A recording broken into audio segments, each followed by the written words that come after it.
104.7 IFM. Report!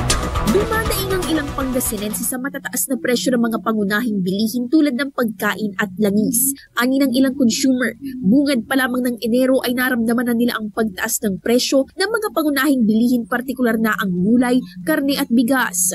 Nakaapekto rin umano sa kanila ang pagtaas ng presyo ng langis bilang mga commuter dahil sa paghirit ng taas pasahe ng mga jeepney drivers. Kung magpapatuloy umano ito, maaaring mahirapan ang mga normal na manggagawa na makapamili ng sapat para sa kanilang mga inuuwi ang pamilya. Bagamat gumagawa naman ang aksyon ng gobyerno upang maibsan at subukan na makontrol ang presyohan ng mga binibiling produkto sa merkado, hindi pa rin umano ito nararamdaman ng consumer. Kasama mula dito sa IFM Dagupan, dito si Idol Joanna De Vera, Tatak IFM.